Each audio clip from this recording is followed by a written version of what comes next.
በጅማ ቦንጋ ሀገረ ስብከት የሼካ ስላሴ አዲስ ቤተክርስቲያን ተመረቀ።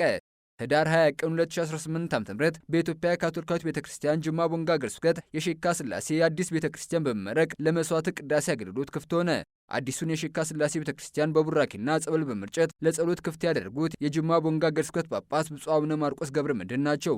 ብፁዕነታቸው በቤተክርስቲያኑ ምርቃት ለአካባቢና ለመላው ካቶሊካውያን የእንኳን ደስ አላችሁ መልእክታቸውን በማስተላለፍ ምዕመናን ይህን የእግዚአብሔር ቤት የዘወትር ቤቱ አድርጎ በመቅረብና ለጾምና ለጸሎት በአግባቡ ሊጠቀም እንደሚገባ ተናግሯል። የቁምስናው ካህን ክቡር አባ ኃይለማርያም ወልደ ማርያም በበኩላቸው ቤተክርስቲያኑ ለዚህ እንዲበቃ በጸሎት በሐሳብ በጉልበትና በገንዘብ ለደገፉ እንዲሁም ምርቃቱ በጥሩ ሁኔታ እንዲካሄድ ላደረጉ ወጣቶች፣ ምዕመናን፣ የጸጥታ አካላትና ከተለያዩ ቁምስና ለተገኙ እንግዶችም ምስጋናቸውን አቅርበዋል። በአዲሱ የሼካ ስላሴ ቤተክርስቲያን ምርቃት ብፁዕ አቡነ ማርቆስ ገብረ መድኅን የአቡኑ እንደራሴና ሐዋርያዊ ቢሮ አስተባባሪ ክቡር አባ ሳሙኤል ዮሐንስ፣ ካህናት፣ ደናግልና ጥሪ የተደረገላቸው እንግዶች መገኘታቸውን ከጅማ ቦንጋ ሀገረ ስብከት ማህበራዊ ድረገጽ ያገኘነው መረጃ ያመለክታል።